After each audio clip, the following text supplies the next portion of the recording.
Si Jero ay isang middle-aged assassin na bihasa sa paggamit ng poison, pero may isa siyang malaking problema, lahat ng kaibigan niya ay may asawa na habang siya ay hindi pa nakakakuha ng girlfriend, kaya kailangan na niyang may gawin bago siya tuluyang tumandang binata. Sa isa sa mga mission niya, inatasan siyang patayin ng isang Yakuza president, at ang presidenteng iyon ay kasalukuyang parang nakikipagkarera sa lung cancer habang nakaupo sa halos hubad na mga lalaki na ginawang parang furniture, na medyo kakaiba pero mukhang Randy kung tatanungin mo ako. Isang selebrasyon ito para ipagdiwang ang pinakabagong tagumpay ng kanilang grupo, kaya nag-order ang presidente ng wine para sa lahat, pero bilang pag-iingat, pinatikim muna niya ito sa kanyang pinagkakatiwalaang poison taster para masigurong hindi ito lason. Uminom ang taster at matapos makumpirmang walang masamang epekto ang wine, saka palang uminom ang presidente, ngunit ilang sandali lang ay bigla siyang nagluwa ng dugo dahil nalasan pala ang wine, at ang may kagagawa nito ay si Jero, na lihim na naglagay ng poison sa wine habang nakadisguise bilang waiter. Matapos makumpleto ang kanyang trabaho, tahimik siyang nakihalo sa crowd na parang walang nangyari, isang normal na araw lang sa trabaho para sa kanya. Ngunit habang pauwi, napansin niya ang isang magandang babae na nakikipag-flirt sa isang lalaki sa loob ng kotse, at hindi niya maiwasang makaramdam ng kaunting selos, hanggang sa sobrang pagka-distract ay diretsyong nabangga siya sa isang poste ng ilaw. Maya-maya pa, nakabalik din siya sa kanilang base kung saan kinuwento niya sa kanyang kapatid kung paano naging matagumpay ang mission, at bagamat natuwa ang kapatid niya, nagtaka ito kung paano niya naipasok ang poison sa wine nang hindi ito nahalatan ng poison taster. Ipinaliwanag ni Jero na hindi niya ito nailasutan, sa halip, pinlano niya ang lahat at ginawa niyang immune ang taster sa partikular na poison na ginamit niya. Sa loob ng 3 buwan, palihim niyang hinahaluan ng maliliit na dose ng lason ang pagkain ng taster dahil mas madali itong lapitan kaysa sa boss, at nang makabuo na ng sapat na resistance ang katawan nito, hindi na nito matutukoy kung may poison ang wine, kaya kampante nitong binigyan ng go signal ang presidente na inumin ang kontaminadong alak. Humanga ang kapatid niya sa sobrang talinong plano, pero nagulat din ito dahil mukhang napakahirap gawin ito, at inamin ni Jero na nakakainis nga itong proseso pero ito ang pinakamainam na paraan dahil walang maghahihinala na gagamit ang isang assassin ng ganitong kakomplikadong scheme. Natuwa ang kapatid niya na ligtas siyang nakabalik, ngunit may isa pa pala itong gustong pag-usapan kaya tinanong niya si Jero kung naisip na ba nitong magpakasal, dahilan para mabilaukan si Jero sa kinakain niya dahil sensitibong usapin ito para sa kanya, sapagkat naniniwala siyang imposibleng magkaroon siya ng normal na relasyon lalo na sa uri ng trabaho niya. Hinikayat siya ng kapatid niya na pag-isipan muli ito, ngunit sinabi ni Jero na wala na itong dapat isipin dahil gusto na ng kanilang lola na pumili ng isa sa kanila bilang bagong pinuno ng Poison Clan, at noong tinanggihan niya ito dahil single siya, agad siyang ipinareha ng lola niya sa isang estranghero mula sa branch family at muntik na siyang pilitin na magpakasal sa mismong sandaling iyon. Kahit na nakaiwas siya, iyon ang dahilan kung bakit wala siyang balak magpakasal sa ngayon. At kontento na siya sa ideya na magtatapos sa kanya ang lineage ng Poison Clan bilang huling Poison Master. Kinagabihan, lumabas si Jero para makipagkita sa isa niyang matagal ng kaibigan na si Bugmaster, at naupo silang dalawa para uminom. Binanggit ni Bugmaster na narinig niyang may 3 ng anak ang Needle Master, at natuwa si Jero para rito, pero alam niyang hindi niya mararanasan ang ganong buhay dahil mananatili siyang single habang buhay. Pero kahit papaano, nandyan naman si Bugmaster para samahan siyang maging single. Ngunit may nais palang sabihin si Bugmaster kay Jero, inihayag niyang iniisip na rin niyang magpakasal sa lalong madaling panahon, at nagulat si Jero sa narinig. Ipinaliwanag ni Bugmaster na kamakailan lang ay may nakilala siyang mabait na babae na tanggap siya kung sino siya, kaya pakiramdam niya ay kaya niyang makasama ito habang buhay. Hindi makapaniwala si Jero na ang taong ang specialty ay bugs pa ang naunang makahanap ng magandang partner kaysa sa kanya, pero sa kabila nito, masaya siya para sa kaibigan at binati niya ito.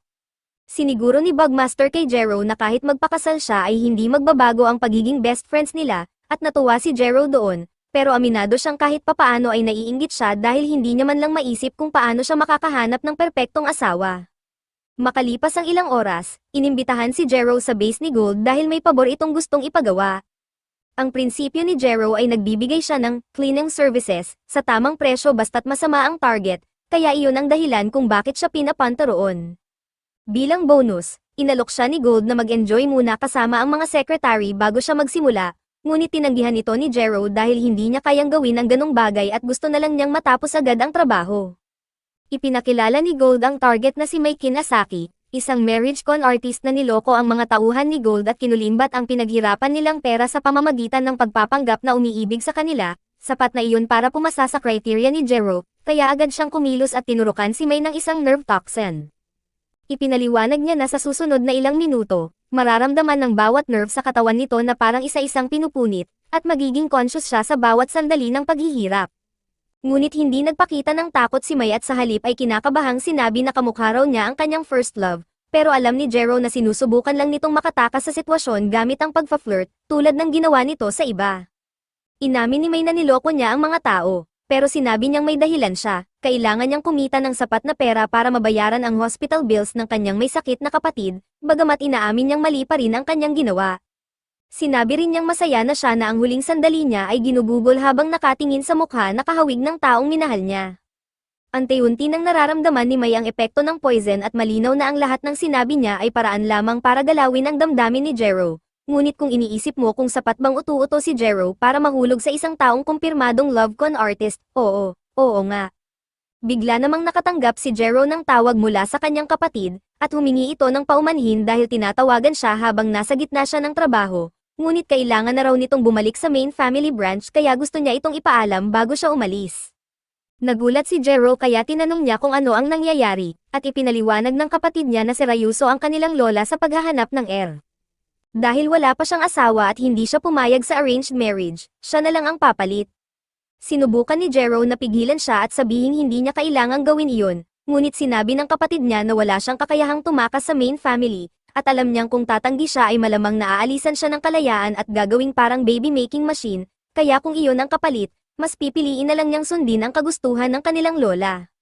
Tinanong ni Jero si Ichari kung ano ang gagawin niya sa kanyang girlfriend, at sinabi nitong wala siyang choice kundi makipaghiwalay. Sinabi ni Jero na huwag niyang gawin iyon, ngunit sumigaw ang kapatid niya na iyon lang ang paraan dahil ayaw niyang si Jero ang magsakripisyo kapalit niya. Totoo na ayaw ni Jero sa arranged marriage, pero ayaw din niyang pagdaanan iyon ng kapatid niya, kaya nakaisip siya ng plano, lumapit siya kay May at sinabi na kung gusto nitong mabuhay, kailangan nitong pumayag na pakasalan siya, dahil kahit papaano ay siya na ang pipili at attracted na rin siya rito, kaya tinanong niya kung game ba ito. Nang marinig iyon, ngumiti si May nang may ginhawa, ngunit agad nitong sinabi, hell no. Hindi iyon inaasahan ni Jero matapos ang lahat ng sinabi ni May kanina, ngunit ginawa lang pala niya iyon para inisin siya bilang huling ganti bago siya mamatay, dahil bakit nga naman siya papayag pakasalan ng isang taong nagpropose sa kanya ilang sandali lang matapos tangkaing patayin siya. Napagtanto ni Jero na may punto ito dahil hindi rin naman siya papayag sa ganong sitwasyon, at idinagdag pa ni May na kung seryoso talaga siyang makahanap ng asawa, kailangan niyang maging tapat sa sarili niyang nararamdaman, kung hindi ay hinding-hindi siya makakahanap ng para sa kanya. Sa sandaling iyon, tinawag siya ni Gold sa comm system at tinanong kung maaari bang bilisan niya dahil gusto na nitong makita siyang patayin si May, ngunit malalim ang iniisip ni Jero, may panuntunan siya na pinapatay lang niya ang mga taong tunay na masama at deserving mamatay, hindi dahil sa hustisya kundi para makatulog siya ng maayos sa gabi. Gayunpaman, isa pa rin siyang mamamatay tao na kumikita sa pagpatay, at matagal na niyang sinasabi sa sarili niya na nararapat lang sa kanya na manatiling mag-isa habang buhay. Pero kahit siya, minsan ay naiisip ding umibig at mamuhay ng masaya, at iyon na nga ang laman ng isip niya nitong mga nakaraang araw. Alam niyang mahirap iyon dahil wala siyang social skills, hindi siya nag-aral sa normal na paaralan, wala siyang naging kaibigan, at bilang poison master, bihira siyang makatagpo ng bagong tao maliban sa kapwa-assassin. Sinabi ni May na kailangan lang niyang lumabas at makipagkilala sa iba't ibang tao dahil siguradong may magugustuhan din sa kanya balang araw, kahit na mangangailangan iyon ng malaking effort mula sa kanya, pero bukod doon, sinabi rin itong bilisan na niya at patayin na siya. Pagkatapos ng lahat, karapat-dapat naman iyon ni May dahil sa mga dinanas ng kanyang kapatid dahil sa kanya. Ngunit biglang dumating si Gold kasama ang kanyang mga tauhan sa loob ng silid at sinabi niya kay Jero na tapusin na ito dahil sobra-sobra na ang dating advice na nakuha niya mula kay May. Ngunit diretsong tumanggi si Jero dahil kailangan niyang manatiling buhay si May. Hindi niya ito pakakasalan, pero naniniwala siyang tanging isang taong may matchmaking skills tulad nito ang makakatulong sa kanya na makahanap ng partner, kaya inalok niya itong bayaran kapalit ng tulong para makahanap siya ng asawa. Hindi iyon inaasahan ni May, at kahit ito na ang pinakakakaibang trabaho na inalok sa kanya, masaya pa rin siyang pumayag. Sa sandaling iyon, sabay-sabay na itinutok ni Gold at ng kanyang mga tauhan ang kanilang mga baril, at sinabi ni Gold na hindi makakalabas si Jero ng buhay matapos siyang traidorin, ngunit para kay Jero ay hindi iyon betrayal dahil ang panuntunan niya ay pumatay lamang ng human scum, at hindi sapat ang kasamaan ni May para karapat-dapat itong mamatay. Ngunit ibang usapan si Gold, ang organisasyon nito ay kumikita sa pagtanggap ng trabaho mula sa mga ordinaryong tao at pagkatapos ay ginagamit ang nakalap na impormasyon upang i-blackmail at i-extort ang mga ito. Hindi mabilang kung ilang buhay na ang nasira nila, kaya para kay Jero ay tunay na marumi ito, at mukhang may bago na siyang target. Kumuha si Jero ng Sirisinj at itinurok sa sarili ang isang espesyal na poison, at habang pinaputukan siya ng grupo, bigla siyang naglaho sa harap nila kasama si May at muling nagpakita sa kisame habang may hawak na ilang vial ng poison. Makalipas ang ilang sandali, tinurukan ni Jero si May ng antidote para sa poison na ibinigay niya kanina habang ang lahat ng miyembro ng gang ay nakahandusay, nangingisay, o nawalan ng malay. Ngunit kahit ganoon ang itsura, hindi sila mamamatay dahil ang ginamit niya ay ang kanyang 300-year torment poison na magpaparana sa kanila ng hindi masukat na sakit sa loob ng ilang sandali bago ito tuluyang mawala. Samantala, tinawagan niya ang kanyang kapatid at sinabi na hindi na nito kailangang sundin ang kagustuhan ng kanilang lola. Sinubukan pa siyang kontrahin nito dahil nakapagdesisyon na siya, ngunit pinutol siya ni Jero at ipinaliwanag na napagtanto niya na ang pagkakaroon ng tunay na relasyon ay isa sa pinakamahalagang himala sa mundo, at ayaw niyang sirain ng kapatid niya ang sariling buhay para sa kanya, kaya nangako siyang siya na ang magpapakasal at magiging susunod na tagapagmana ng Poison Clan kapalit nito. Pagkatapos nito, naghanda si Jero na buhatin si May pauwi upang masimulan na nitong bigyan siya ng tamang dating advice, ngunit hindi niya alam kung paano ito hahawakan dahil hindi pa siya nakakahawak ng babae maliban kung bahagi ito ng trabaho niya. Dito sinabi ni May na hindi na niya kailangang mag-alala dahil isa talaga siyang lalaki, at hindi makapaniwala si Jero sa narinig, lalaki pala si May sa simula pa lang, at ang dahilan kung bakit siya nagbihis bilang babae ay dahil lalaki ang huling target ng kanyang kon, kaya kinailangan niyang mag-adjust kahit na kadalasan ay babae ang kanyang binibiktima, kaya bihira lang ang ganitong pagkakataon. Sa kabila nito, gusto na niyang simulan agad ang pagtulong kay Jero, kaya agad niya itong isinama sa isang matchmaking event sa araw ding iyon at may plano siyang siguradong makakatulong para magkaroon ng progreso si Jero. Dumalo si May sa event na nakadisguise bilang babae at inakit ang lahat ng lalaking naroon upang mabawasan ang kompetisyon ni Jero, at habang ginagawa niya iyon, kay Jero na ang pagkakataong kumilos, kaya naupo siya sa tapat ng isa sa mga babae sa event. Pagkatapos magpakilala ng babae, naghanda si Jero na gamitin ang kanyang trump card at agad niyang sinabi na kumikita siya ng mahigit 100 million sa isang taon, ngunit hindi iyon naging epektibo dahil inignore siya ng babae pagkatapos noon, at sinigawan siya ni May kung bakit niya ginawa ang ganong kakras na bagay. Pero para kay Jero, akala niya talaga gagana iyon dahil nabasa niya sa isang blog na gusto ng mga babae ang lalaking malaki ang kinikita. Kahit na may katotohanan iyon sa ilang aspeto, ipinaliwanag ni May na hindi dapat ganon ang simula ng usapan dahil magmumukha siyang sobrang hambog at bastos, at pinayuhan siya na tumingin muna sa mata ng babae at ngumiti bago magsalita. Sinunod iyon ni Jero, ngunit sa kasamaang palad ay mukhang creepy siya kapag ngumiti, kaya naging failure ang matchmaking event, ngunit sinabi ni May na huwag siyang susuko dahil ang susunod nilang plano ay gumamit ng dating apps. Kinahapunan, nagawa ni May na makakuha ng match para kay Jero at nagkita sila sa isang local coffee shop, ngunit nahirapan si Jero dahil umorder ang babae ng desserts para sa kanilang dalawa, at dahil sa kanyang training bilang poison master, napakahirap para sa kanya na kumain ng pagkain na hindi siya ang gumawa, kaya tulad ng inaasahan, nawirdohan ang babae sa kanyang kilos at umalis sa kalagitnaan ng date. Matapos ang ilang sunod-sunod na failure, nagpaalam si May kay Jero para sa araw na iyon at sinabi na magkikita na lang sila ulit bukas para ipagpatuloy ang plano. Ngunit nang lumiko siya sa kanto ay may isang kotse na biglang ramagasa at may lalaking sumilip mula rito at hinablot si May, ang lalaking iyon ay ang nakatatandang kapatid ni Gold, at hinihingi niya ang paliwanag kung ano ang ginawa ni May sa kanyang kapatid dahil dati ay pangarap nitong sakupin ang criminal underworld. Ngunit ngayon ay gusto na lang nitong bumalik sa kanilang hometown at magtayo ng tahimik na cleaning company dahil hindi na raw sulit ang pagiging kriminal. Alam niyang may kinalaman si May dito kaya balak niya itong torturin para malaman ang totoo. Ngunit sa sandaling iyon, napansin ng grupo ang isang lalaking nakatayo sa gitna ng kalsada, si Jero iyon, at sinubukan nila siyang banggain. Ngunit tumalon si Jero sa ibabaw ng kotse habang sabay na ibinuhos ang isang highly corrosive cleaning agent na ginawa niya sa gitna ng sasakyan, na agad itong hinati sa dalawa.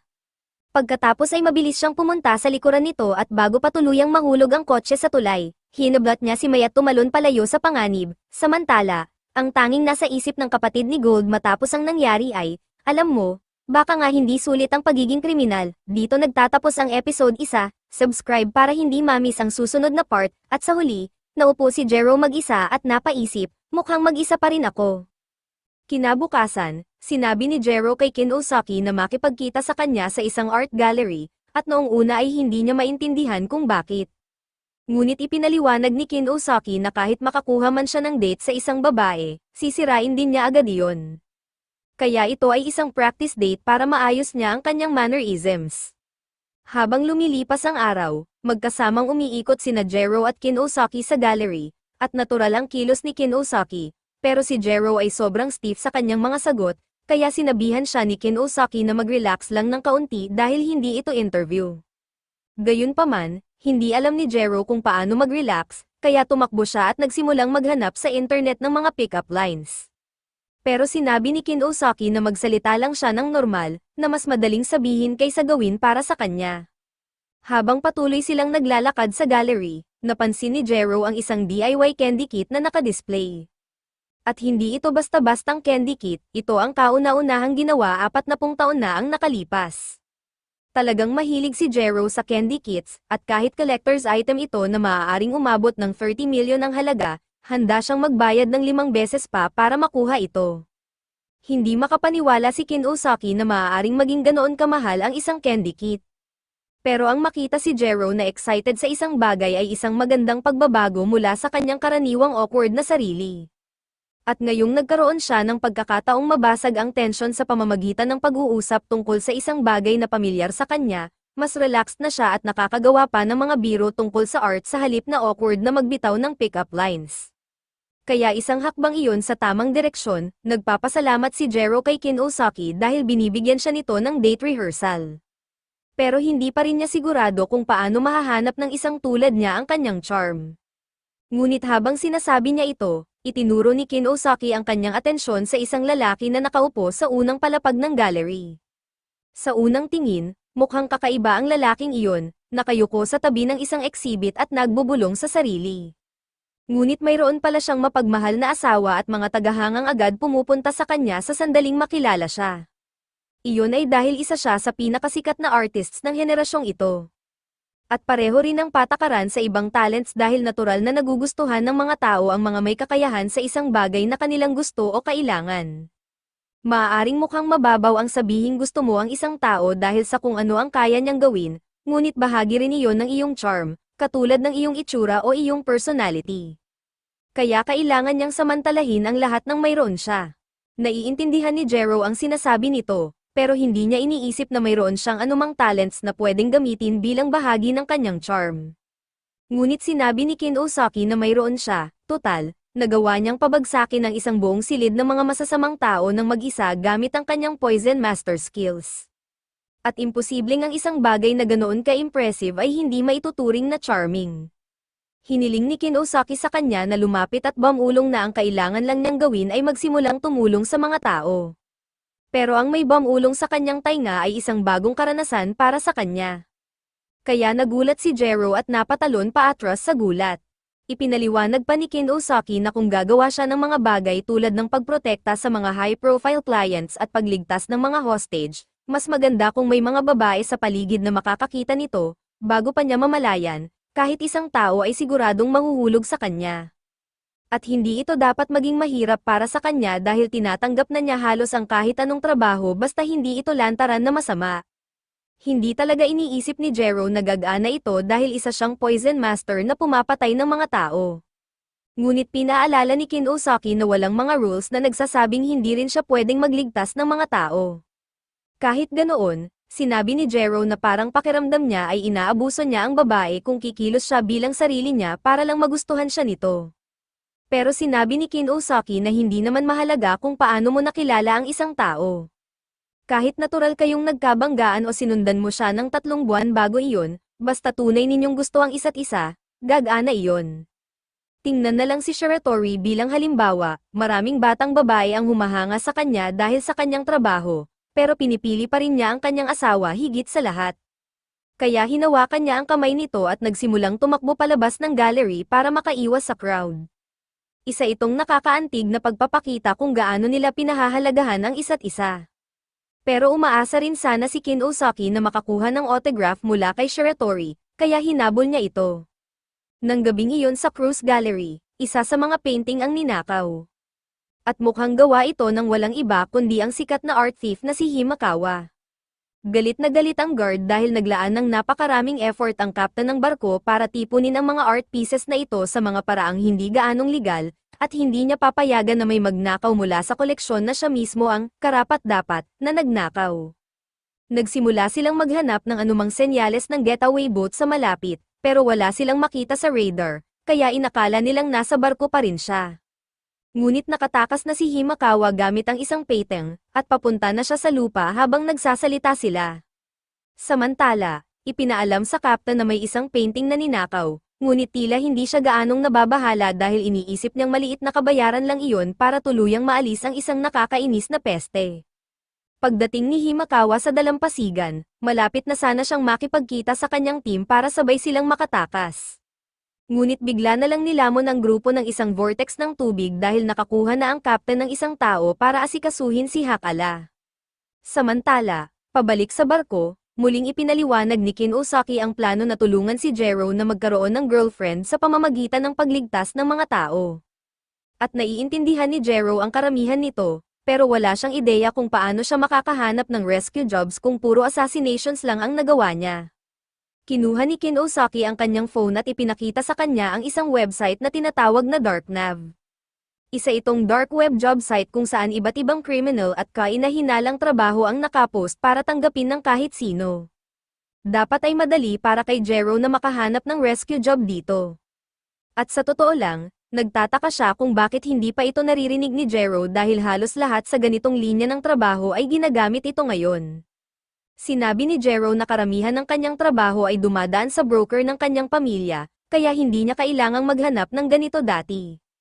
Tiningnan ni Jero ang job board, pero hindi siya masyadong na-impress sa nakita niya dahil halos lahat ng trabaho ay may kinalaman sa scam o smuggling, ngunit dahil iyon sa account ni Kinosaki siya nakalogin, at deception ang kanyang specialty. Matapos pang maghanap, nakita rin ni Jero ang isang post mula sa captain ng barko na kumuha kay Himakawa bilang hostage, at hinihingi niya na ibigay ng grupo ni Himakawa ang lahat ng art na kanilang ninakaw kung gusto nilang maibalik siya ng ligtas. Kilala ng criminal underworld si Himakawa bilang isang mahusay na art thief. Ngunit ang totoo, ang mga tina-target niya ay mga masasamang collectors na nagnanakaw ng art mula sa iba upang maibalik niya ito sa tunay na may-ari. Kaya naman sinusubukan ng crew ni Himakawa na kumuha ng isang tao na papasok sa base ng captain at ililigtas siya. Ngunit sa kasamaang palad, mukhang sina Jero at Kinosaki lang ang dumating. Inaasahan na iyon ng grupo dahil wala silang sapat na pera para makapag-alok ng disenteng reward, at walang matinong assassin ang tatanggap ng ganitong delikadong trabaho kung mababa ang bayad. Sa kabutihang palad para sa kanila, hindi pera ang habol ni Jero. Kaya pumayag siyang tanggapin ang trabaho, ipinakilala niya ang sarili bilang isang master ng Poison Clan. At nang marinig iyon ng grupo, natakot sila dahil hindi nila inaasahang makakatagpo ng isang poison master dito. Karaniwan, kailangan pa nilang ibenta ang lahat ng kanilang organs para lang mabayaran ang broker fee ng isang kasing husay niya. Pero kung talagang handa siyang tumulong, hindi na sila tatanggi. Gayunpaman, bago magsimula si Jero, may napakahalaga siyang tanong. Kaya tinanong niya ang grupo kung single ba sila, samantala, si Himakawa ay kasalukuyang nakakulong sa private quarters ng captain, at pinag-uusapan ng captain kung gaano siya kaganda. Kaya sinabi nitong ililigtas niya ang kanyang buhay kung papayag siyang maging bahagi ng kanyang collection, pero diretsahang tumanggi si Himakawa. Pumunta siya roon para nakawin pabalik ang painting dahil sinabi ng asawa ng babaeng nasa painting na iyon na lang ang huling alaala nila ng kanyang anak sa kanyang yumaong asawa. Kaya labis silang nasaktan ng ito ay manako, iyon ang dahilan kung bakit pumayag si Himakawa na nakawin ito pabalik. At tumatanggi siyang sumuko hanggat hindi niya ito naibabalik sa tunay na may-ari. Ngunit walang balak ang captain na hayaan siyang gawin iyon. Kaya inutusan niya ang kanyang mercenary na pahirapan si Himakawa hanggang sa mabasag ang kanyang determinasyon. Samantala, sina Jero at Kinosaki ay papunta na para iligtas si Himakawa. At habang tumatakbo sila, sinabi ni Kinosaki kay Jero na napakadelikado ng tanong na iyon. Mabuti na lang at inisip ng mga lalaki na code lang iyon para sa mission. Pero kung nalaman nilang ginagawa lang niya iyon para subukang mapa-fall si Himakawa, masisira ang buong plano kapag nalaman niya. Kalaunan, nakarating sila sa lokasyon kung saan ayon sa GPS ay naroon si Himakawa, pero sa sandaling makarating si Kinosaki sa tuktok ng hagdan, tinutukan siya ng 2 shotgun ng mga guard. Sa kabutihang palad, bago pa siya mabaril, nagawa ni Jero na pabagsakin ang mga guard gamit ang isang split kick, habang relaxed pa na nasa bulsa ang kanyang mga kamay. Pagkatapos, humarap siya kay Kinosaki at tinanong kung ayos lang siya, at sinabi nitong ayos lang siya. Pero nagsisimula na niyang isipin na dapat ay hindi na siya sumali sa laban dahil hindi siya ganoon kahusay sa pakikipaglaban. Gayunpaman, sinabi ni Jero na kailangan niya si Kinosaki na sumama sa kanya dahil hindi pa niya nakikilala ang babaeng ito at nag-aalala siyang baka magkamali siya kung mag-isa lang. Samantala, sa quarters ng captain, si Himakawa ay ilang minuto ng time torture gamit ang waterboarding, pero pinatigil muna ito ng captain kay Hoshio dahil may balita siyang may 2 intruders na malapit. Kaya pinapunta niya si Hoshio para asikasuhin ang mga ito. At habang wala ito, balak ng captain na subukan ang mas malikhaing paraan ng pagpapahirap kay Himakawa. Habang patuloy na papunta sina Jero at Kinosaki kay Himakawa, tinanong ni Kinosaki si Jero kung ano ang plano niyang sabihin kapag nahanap na niya ito. At habang pinapabagsak ang isang grupo ng guards, sumagot si Jero ng, "Hello, will you please marry me?" Agad itong kinontra ni Kinosaki at sinabing napakasamang ideya iyon dahil malamang ay takot na takot si Himakawa ngayon. At ang huling bagay na gusto nitong marinig ay ang lalaking nagligtas sa kanya ay magpo-propose agad. Samantala, sa panig ni Himakawa, itinapat ng captain ang baril sa kanyang ulo, at akala niya ay babarilin na siya, pero mas malala pa pala dahil itinutok nito ang baril sa painting at nagbantang babarilin ito kung hindi siya susunod. Nangako si Himakawa na ibabalik ang painting ng buo, at hindi niya iyon magagawa kung sisirain ito ng captain. Kaya halos papayag na siya na gawin ang kahit anong gusto ng captain. Ngunit sa sandaling iyon, naputol ang braso ng captain, at nakita niya ang isang nagliliyab na anyo na lumabas mula sa painting at nilamon ang buong katawan niya ng apoy. Ngunit hallucination lamang iyon dulot ng lason ni Jero.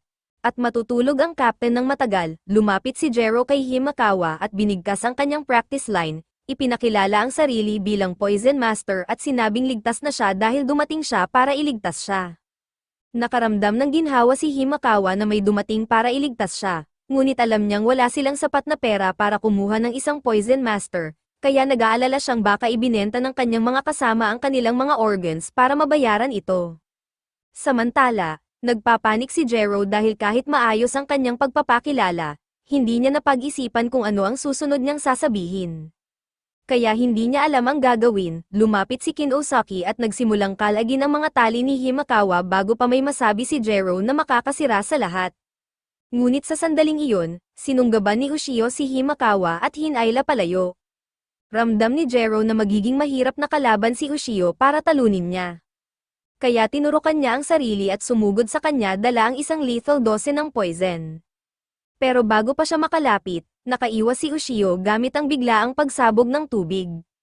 Kinuha ni Jero si Himakawa at inihagis siya papunta kay Kinosaki para maprotektahan muna habang siya ay haharap kay Hoshio. Sinubukan ni Hoshio na durugin si Jero sa pamamagitan ng pagpuno ng kanyang braso ng tubig para mapalakas ang impact, at ang tama nito ay lumikha ng butas sa lupa, ngunit nagawa ni Jero na maarang ang karamihan ng damage. Muling sumugod si Hoshio kay Jero, pero sa halip na umatake, iniabot niya ang isang business card at ipinakilala ang sarili bilang Water Master. Napagtanto niyang isa si Jero na Poison Master at mas gugustuhin niyang iwasan ang laban dahil magiging napakalaki ng kapalit para matalo siya. Kaya tinanong niya kung handa ba siyang umatras kapalit ng bayad na 10 beses ng ibinayad ng grupo ni Himakawa. Samantala, sa itaas na palapag, napansin ni Kinosaki na may natitirang likido pa ang syringe na ginamit ni Jero, at iniisip niyang gamitin ito sa sarili para makatulong sa laban. Ngunit sumigaw si Jero na huwag niya itong hawakan dahil hindi iyon enhancement drug kundi deadly poison. Bawat assassin family ay may genetic trait na naipapasa sa bawat henerasyon. At sa pamilya ni Jero, ito ay ang kakayahang palakasin ng husto ang kanilang physical attributes kapag may deadly poison na dumadaloy sa kanilang katawan. Ang ganitong genetic traits din ang dahilan kung bakit malayang nakokontrol ni Hoshio ang tubig sa labanan. Tungkol sa alok niya kanina, Tinanggihan ito ni Jero at nadismaya si Ushio dahil alam niyang magiging magastos ang laban, ngunit wala siyang ibang pagpipilian. Nagpakawala siya ng water blast, ngunit nakaiwas si Jero dahil mas lumalakas ang kanyang kakayahan habang papalapit siya sa kamatayan. Ngunit kung tamaan siya ng direkta, siguradong mamamatay siya kaya kailangan niyang umiwas. Hindi maintindihan ni Ushio kung bakit ibinibigay ni Jero ang lahat sa mission na ito kahit wala siyang makukuhang kapalit. Nagsimula siyang mag-isip kung may romantic na relasyon ba sina Jero at Himekawa, ngunit hindi siya sinagot ni Jero. Nagawa niyang magasgasan ang suit ni Ushio gamit ang isang karayom. Sa una ay hindi ito pinansin ni Ushio, ngunit bigla itong nagliyab dahil ang karayom ay may halong napakalakas na acid. Sinamantala ni Jero ang pagkakataon at sunod-sunod na inatake ang faceplate ni Ushio hanggang sa ito ay mabasag. Habang ginagawa niya ito, ipinaliwanag niya na kahit isang estranghero pa lamang si Himekawa sa kanya ngayon, maaaring maging mahalaga siya sa kanya sa hinaharap, kaya gagawin niya ang lahat para mailigtas siya. Ang buhay ni Jiro ay malayo sa pagiging normal pagdating sa socialization. Ngunit bilang bahagi ng kanyang training, tinuruan siya tungkol sa iba't ibang paraan ng pamumuhay ng ordinaryong tao sa pamamagitan ng serye ng mga hidden cameras na inilagay sa mga silid ng ilang pamilya sa buong Japan. Ang napakalaking paglabag na ito sa privacy ay ginawa upang maunawaan niya na ang mga ordinaryong tao ay namumuhay ng walang kabuluhan at mababaw na buhay na walang anumang mas mataas na layunin, para hindi siya mag-atubili kapag dumating ang oras na kailangan niya silang patayin. Ngunit ang simpleng buhay na iyon ng sabay-sabay na pagkain ng almusal kasama ang pamilyang nagmamalasakit sa iyo ang mismong gusto ni Jiro, at gagawin niya ang lahat para makuha ito, kahit pa ikamatay niya. Tumawa si Ushio sa mukha ni Jiro at sinabi na kung ang magiging susunod na pinuno ng Poison Clan ay nagsasabi ng ganitong kabobohan, hindi magtatagal ang clan.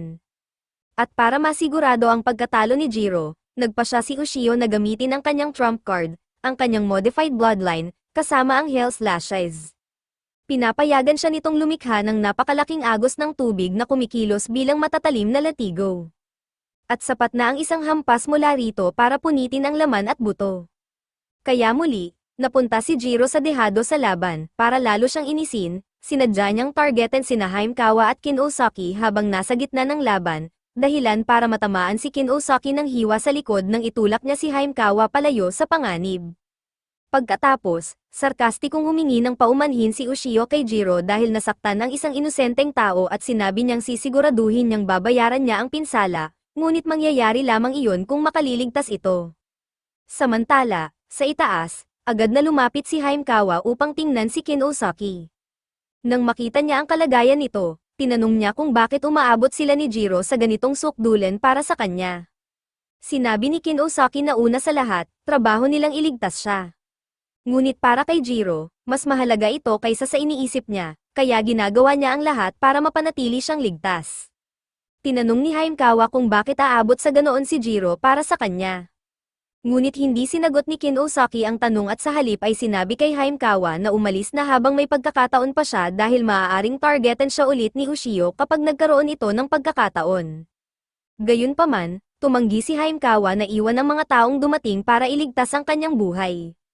Kaya tinanong niya si Kinosaki kung may maitutulong ba siya. At sa sandaling iyon, napansin nilang dalawa ang natitirang poison ni Jiro sa karayom. Lalong lumalakas si Jiro habang dumarami ang poison sa kanyang katawan. Kaya sa normal na sitwasyon, madali sana niyang mapapanalo ang laban sa pamamagitan lamang ng pag-inject ng mas marami pa. Ngunit ang buong supply ng mga karayom na dala niya ay nadurage nang ibinagsak siya ni Ushio sa lupa. Sa limitadong dami na na-inject niya sa sarili, hindi siya sapat na mabilis para makalapit kay Ushio nang hindi nahihiwa-hiwalay. Mayroon pa siyang sariling modified bloodline trump card, ngunit mula pagkabata, tinuruan siyang maging maingat sa paggamit nito sa laban dahil ang isang trump card ay epektibo lamang kapag walang ibang nakakaalam kung ano ang ginagawa nito maliban sa kanya. Dahil dito, sinabi sa kanya na kung sakaling mapilitan siyang gamitin ang kanyang trump card laban sa isa pang master, kailangan niyang patayin ito anuman ang mangyari. Malamang na ganoon din ang itinuro kay Ushio, kaya tiyak na papatayin niya si Jiro sa sandaling magkaroon siya ng pagkakataon. At dahil dito, halos wala nang pagpipilian si Jiro kundi gamitin ang sarili niyang trump card. Ngunit sa kabutihang palad para kay Jiro, sa sandaling iyon ay tumalon pababa si Himekawa mula sa itaas na palapag at eksaktong bumagsak sa ibabaw niya dala ang isang espesyal na package. Agad na nagpanik si Jiro dahil hindi pa siya kailanman napalapit ng ganoon sa babae, kaya tinanong niya kung ano ang ginagawa nito. Ipinaliwanag ni Haimkawa na hindi niya pwedeng basta ihagis iyon pababa dahil sisirain agad iyon ni Ushio sa oras na malaman niya kung ano iyon. Hindi pa rin maintindihan ni Jiro kung bakit pinili niyang bumalik gayong siya ang target ni Ushio. Ngunit habang pinahahalagahan ni Haimkawa ang pagsisikap ni Jiro na iligtas siya, hindi siya yung tipong tatayo lang at manunood habang may ibang nagsasakripisyo ng buhay para sa kanya. Gaya ng inaasahan, agad na hinawakan ni Ushio si Haimkawa at kinutya ito dahil sa pagiging tanga na bumalik kahit hindi naman siya kayang lumaban. Ngunit ang hindi niya napansin ay distraction lamang si Haimkawa para mabigyan si Jiro ng sapat na oras upang gamitin ang natitirang poison. Nagpanik si Ushio sa sandaling makita niya ang syringe sa kamay ni Jiro at inutusan siyang ibagsak iyon kung ayaw niyang pasabugin ang ulo ni Haimkawa agad. Ngunit tuluyan nang naubos ni Jiro ang laman ng syringe. At ngayong nasa sistema na niya ang buong dose ng poison, mas naging mabilis siya kaysa dati. Sa katunayan, napakabilis niya na nagawa niyang lampasan ang perception ni Ushio. At bago pa nito namalayan, natusok na niya ang leeg nito gamit ang maliit na dose ng parehong poison. Para sa kanya, ito ay enhancer, ngunit para sa isang taong walang poison resistance tulad ni Ushio, nagdudulot ito ng agarang paghinto ng kanyang katawan at mga internal organs. Dahil dito, nawalan siya ng kontrol sa kanyang powers at sumabog ang kanyang suit ilang sandali matapos iyon. Pagkatapos, binuhat ni Jiro si Haimkawa na nawalan ng malay upang dalhin siya sa ligtas na lugar, ngunit napagtanto niya na nahahawakan ng kanyang kamay ang dibdib nito. Kaya muli siyang nagpanik at tinanong si Kin Osaki kung ano ang dapat niyang gawin. Samantala, si Ushio ay nasa gitna ng isang matinding hallucination kung saan pakiramdam niya ay sinusunog ang kanyang katawan hanggang maging abo. Ngunit kalaunan, binigyan siya ni Jiro ng antidote upang maalis siya sa estado na iyon. Hindi lang iyon, naalala niya na ang bloodline ng Water Clan ay may hereditary condition kung saan allergic sila sa normal na hangin, kaya sila nagsusuot ng ganitong suit at tinatakpan ang karamihan ng kanilang katawan ng tubig sa lahat ng oras. Kaya dahil nasira niya ang suit nito, gumawa si Jiro ng cream upang makatulong sa pag-manage ng kanyang allergic reactions hanggang sa makagawa siya ng bagong suit. Hindi maintindihan ni Ushio kung bakit gagawin ni Jiro ang lahat ng ito at tinanong kung ito ba ang paraan niya ng pagpapakita ng awa, ngunit sinabi ni Jiro na inilalagay lamang niya ito sa tamang lugar nito. Dahil ngayong natalo at tinulungan na niya ito, malalaman na nito na huwag na siyang gambling pa sa hinaharap.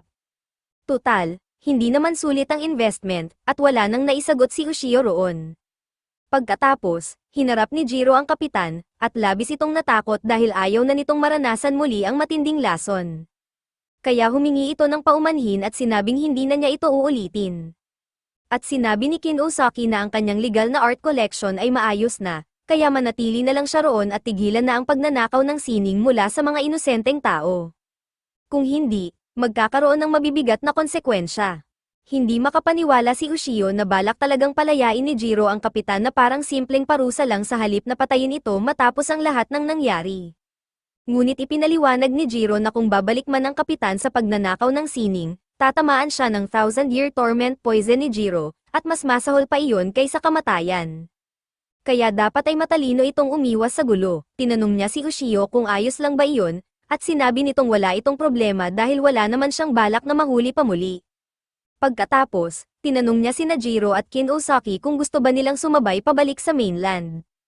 Pumayag silang dalawa, ngunit kalaunan ay nalaman nila na ang sinasabi ni Haimkawa na sasakyan ay ang kanyang pet shark.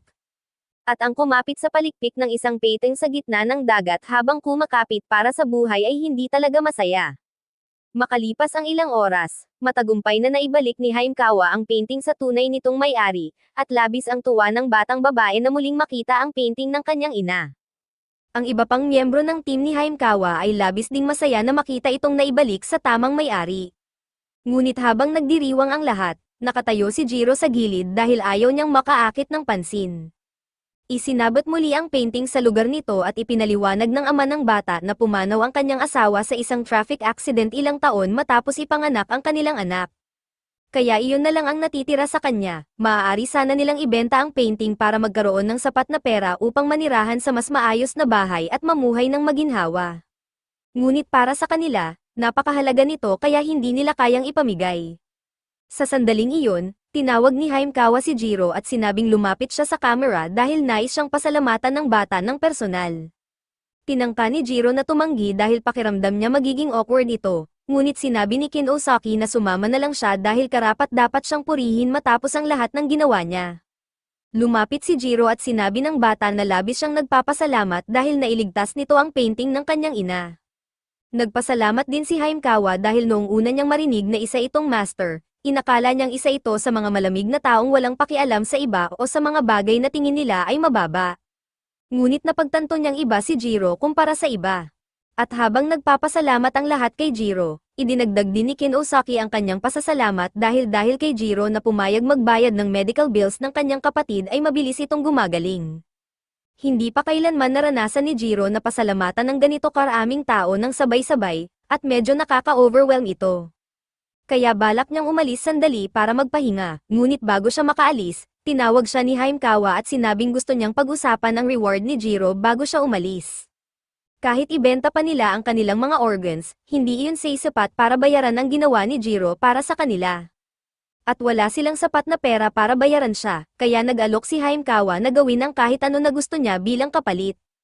At hindi handa si Jiro sa ganitong uri ng alok. Sa huli, inayos ni Kin Osaki na magkaroon ng date sina Jiro at Haimkawa sa ilalim ng dahilan na selebrasyon ng tagumpay ng misyon.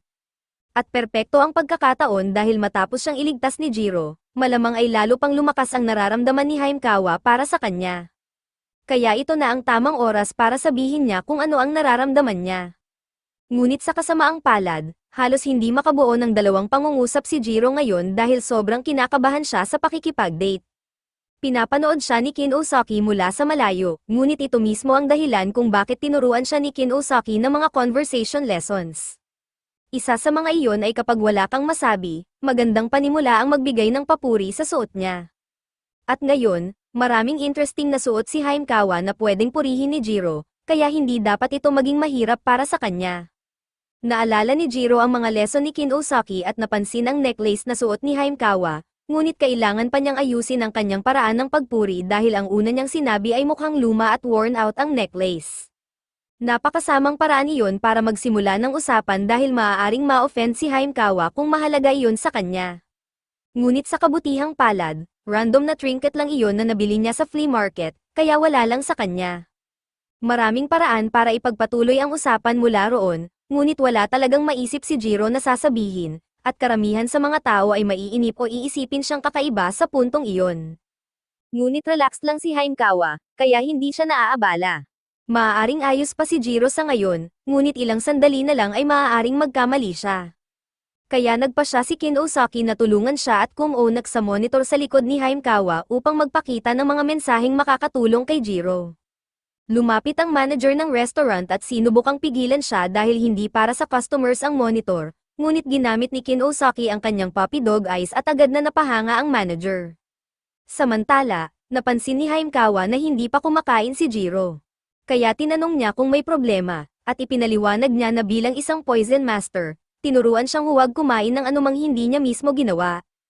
Kaya palagi siyang kumakain mag-isa at naging second nature na iyon sa kanya. Kaya nahihirapan siyang kumain sa isang restaurant. Medyo naiintindihan ni Haimkawa ang nararamdaman ni Jiro dahil noong lumalaki siya, madalas din siyang mag-isa. Lumaki siya sa isang orphanage at kadalasang mag-isa lamang. Ngunit isang araw, inampon siya ng isang napakayamang matandang lalaki na malapit nang mamatay. Hindi dahil espesyal siya o may masamang balak ang matanda, kundi dahil wala itong anak at gusto nitong iwan ang kanyang kayamanan sa isang tao. Matapos mamatay ang matanda, minana ni Haimkawa ang napakalaking yaman at ang family estate nito. Ngunit habang iniikot niya ang lugar, natagpuan niya ang isang silid na puno ng mamahaling art pieces na ninakaw ng matanda mula sa iba't ibang panig ng mundo. Hindi niya kayang tanggapin ang pagmamana ng mga bagay na hindi naman sa kanya, kaya nagsimula siyang hanapin ang tunay na mga may-ari at isa-isang ibalik ang kanilang mga painting. Ngunit napakamahal gawin iyon kaya halos wala na siyang pera ngayon. Maraming tao ang tumatawa sa kanya dahil sa desisyong iyon, ngunit para kay Jiro, si Haimkawa ang pinakakol na taong nakilala niya sa matagal na panahon. Ngayon lang naranasan ni Jiro ang ganitong klaseng taus-pusong pasasalamat dahil nakatulong siya sa iba. Ngunit matagal nang ginagawa ni Haimkawa ang ganitong bagay, kaya siguradong napakarami na niyang natulungan. Napaluha si Haimkawa dahil ito ang unang beses na may taong hindi niya kaibigan ang pumuri sa kanyang mga pagsisikap. At iniisip ni Kinosaki na ito na ang perpektong timing. Kaya nagpadala siya ng mensahe na nagsasabing yayain na siya ni Jiro ngayon. Pagkakita nito, tumayo si Jiro at sinabi kay Haimkawa na may pabor siyang nais hilingin. Namula si Haimkawa dahil alam na niya kung saan ito papunta. Ngunit ikinagulat niya nang hingin lamang ni Jiro na maging kaibigan niya siya. Napatawa siya ng bahagya at sinabing akala niya ay yayayain siya ni Jiro makipag-date. At inamin ni Jiro na gusto rin niyang gawin iyon, ngunit sa ngayon, wala pa siyang gaanong alam tungkol kay Haimkawa. At mas mahalaga, wala ring alam si Haimkawa tungkol sa kanya. Maaaring nakagawa siya ng magandang unang impresyon, ngunit marami pa siyang madidilim na bahagi na hindi pa niya naipapakita. Kaya nais niyang magsimula bilang magkaibigan upang makilala nila ang isa't isa ng maayos bago niya ito yayain makipag-date. Bukas si Haimkawa sa ideyang iyon at pumayag na maging kaibigan ni Jiro, at iminungkahi pa na muli silang mag-hangout sa lalong madaling panahon, ngunit pagkaalis niya, sinabi ni Kinosaki kay Jiro na mayroon na naman siyang panibagong potential love interest na nakapila para sa kanya. Ang nag-iisang anak na babae ng isang billionaire ay nangangailangan ng bodyguard. Bilang bahagi ng misyon, kinakailangan ni Jiro na samahan ang babae sa isang college party na kanyang dadaluhan, pero sobrang hina niya pagdating sa mga party. Ngunit mukhang mas socially awkward pa ang babae kaysa sa kanya dahil sa sandaling may dalawang babae na sumubok makipag-usap sa kanya, bigla siyang napaiyak dahil sa panik. Ang pangalan niya ay Shiho at ang kanyang uncle ang naglabas ng ad para sa bodyguard. Ipinaliwanag niya na ang ama ni Shiho ang nagtatag ng kumpanyang ito mula sa wala, at matapos itong mamatay, nakasaad sa kanyang will na si Shiho ang magmamana ng lahat. Ngunit hindi sang-ayon dito ang aunt ni Shiho, kaya kumalat ang balita na umupa ito ng assassin na gumagamit ng kakaibang teknik para patayin si Shiho. Kinuha ng uncle ni Shiho si Jiro dahil alam niyang hindi ito trabaho na kayang gawin ng isang ordinaryong bodyguard. At malaking bagay iyon mula sa isang lalaking kayang buhatin silang tatlo sa buong usapan bilang bahagi ng kanyang workout. Nagpasalamat si Shiho kay Jiro sa pagpayag nitong protektahan siya. Makalipas ang ilang sandali, nag-undercover si Jiro sa parehong paaralan na pinapasukan ni Shiho para manatili siyang malapit dito nang hindi naghihinala ang iba. Ngunit may isang hiling si Shiho na gusto niyang sabihin. Sinabi niya kay Jiro na gusto niyang dumalo sa isang drinking party.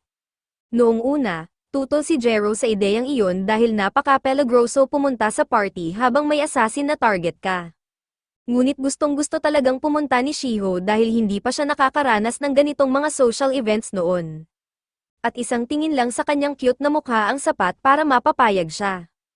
Kaya heto sila ngayon, tumayo si Shiho para ipakilala ang sarili sa kanyang mga bagong kaklase. Ngunit matapos niyang sabihin ang kanyang pangalan, biglang nagblank ang isip niya dahil wala siyang ideya kung ano ang susunod na sasabihin. Sinubukan niyang balikan ang lahat ng plano niyang sasabihin, pero hindi niya magawang magsalita pa. Kaya kalaunan ay sumuko na lang siya at muling umupo. Ang susunod na magpapakilala ay si Jiro, kaya tumayo siya at naghanda para ipakita ang kanyang social skills dahil pinagpraktisan niya ito ng husto.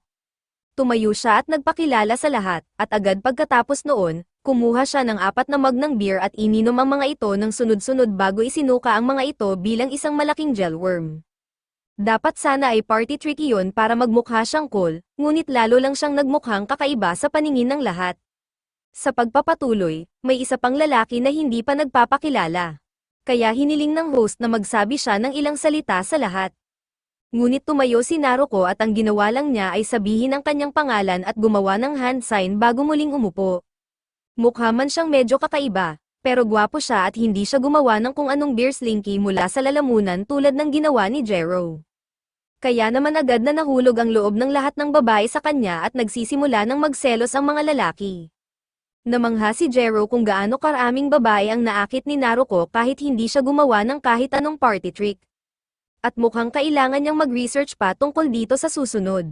Pagkatapos ng party, naglalakad pa uwi sina Jiro, Shiho, at Kinosaki, at lumingon si Jiro para kausapin si Shiho tungkol sa isang bagay, ngunit nagulat siya dahil medyo kinakabahan pa rin siya. Tinanong siya ni Jiro kung bakit pinilit niyang pumunta sa party kahit hindi siya handa.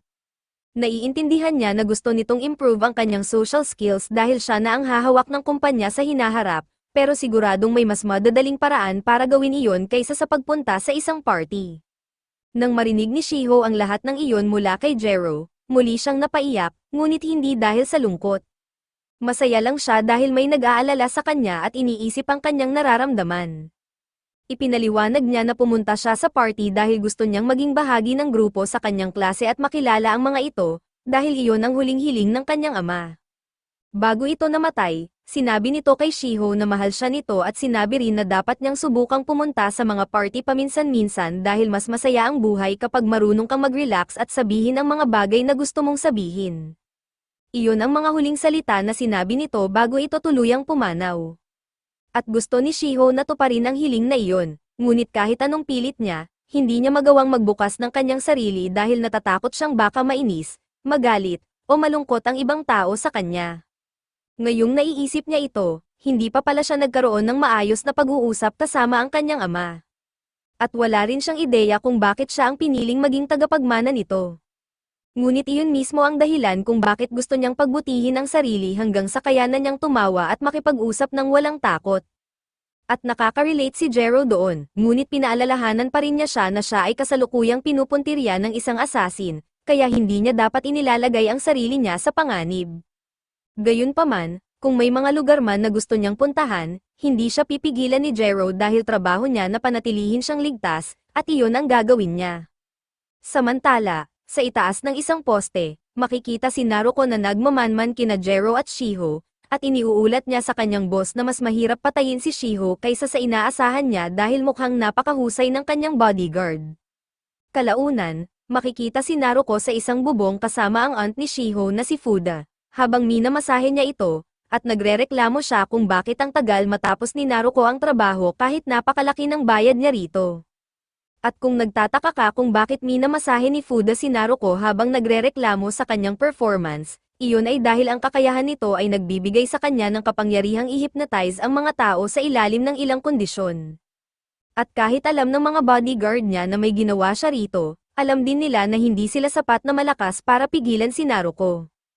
Kaya hinahayaan na lang nila itong mangyari, dahil balak pa rin ni Naruko na tuparin ang hiling ni Fuda na patayin si Shiho. Pagkalipas ng 3 araw, sa panig ni Shiho, patuloy na pumapasok sa klase sina Jero at Kin Osaki kasama siya para masigurong ligtas siya. Ngunit seryoso si Jero dito, pinapaalalahanan siya ni Kin Osaki na undercover lang siya bilang estudyante at hindi naman niya kailangang makinig sa klase. Ngunit nag-e-enjoy talaga si Jero, hindi niya naranasan ang pumasok sa paaralan noong bata pa siya, kaya bago ang lahat ng ito para sa kanya, at gusto niyang sulitin ang pagkakataon habang kaya pa niya. Samantala, si Naruko ay nakaupo sa ibabaw ng katabing gusali, nagme-meditate sa gitna ng mga AC unit nang walang suot na pang-itaas.